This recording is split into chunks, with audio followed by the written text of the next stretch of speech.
Hi, I am Lopamudra Sen. Welcome back to my channel Electronic Science Tutorial.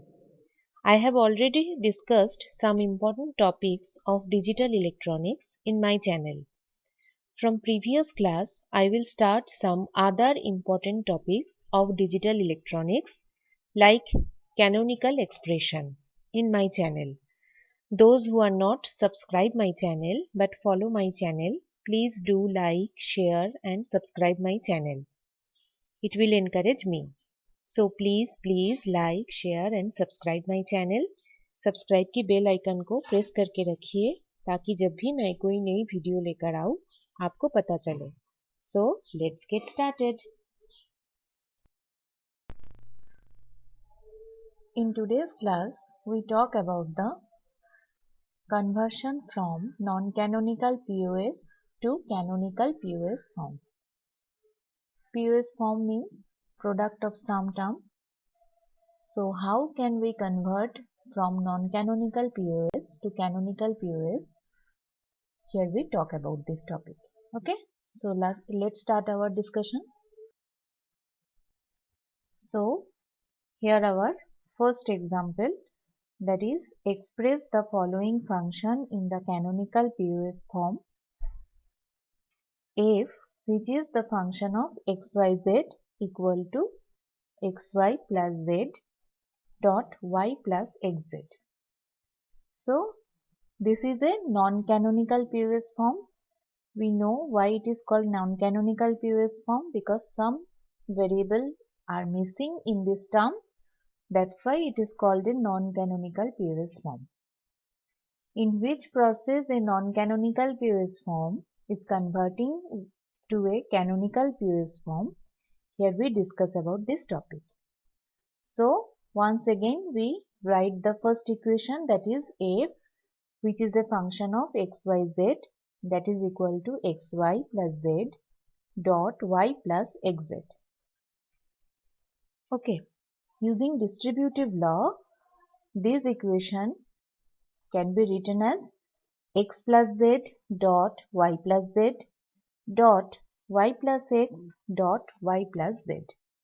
So from this equation to this equation, using distributive law, we can easily get it. Okay.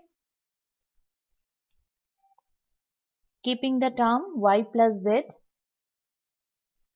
once in the expression, we get the third equation, that is the x plus z dot y plus z dot y plus x. So in the first term, the variable y is absent.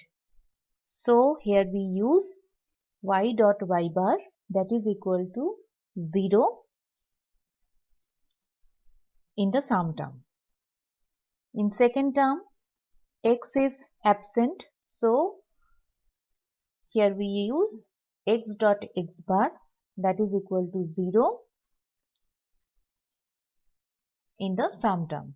And in the third term, z is absent. So here we use z dot z bar, that is equal to also 0. From Boolean switching algebra, we already know about this topic. Okay. So how can we write this equation? That is, here y is absent. So x plus y dot y bar plus z is written here. Here x is absent. So x dot x bar plus y plus z is written here.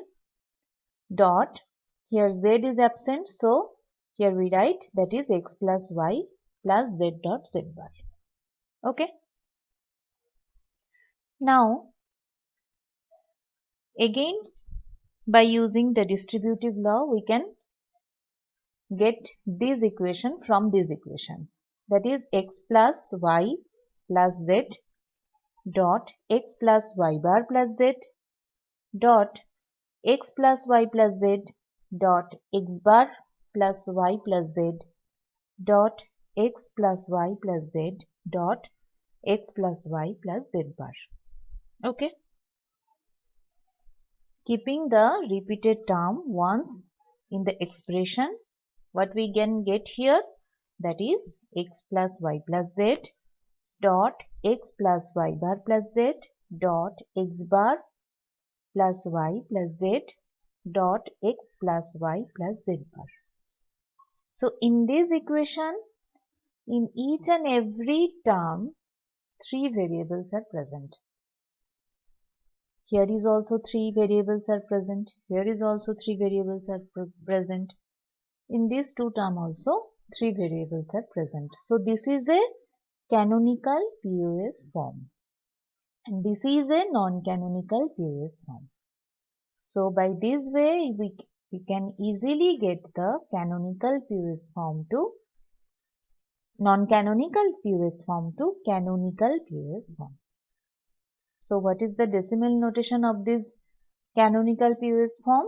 That is we know that is in the POS form 1 is represented by complemented variable and 0 is represented by single variable. So that is 0, 0, 0. So that is equal to 0. So here we write M0 dot, that is 0, 1, 0. That means it is equal to 2. So here we write M2 dot 1, 0, 0. That is equal to 4. So here we write M4 dot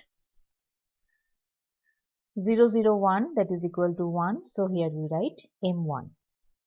So what is the decimal notation? Pi m, which is the function of 0, 1, 2, 4. So in this way we can easily get the non-canonical POS form to canonical POS form. Okay. So here we end today's session. Thank you. If you like my video, then please like, share and subscribe my channel. फिर मिलते हैं एक नई video के साथ. Thank you.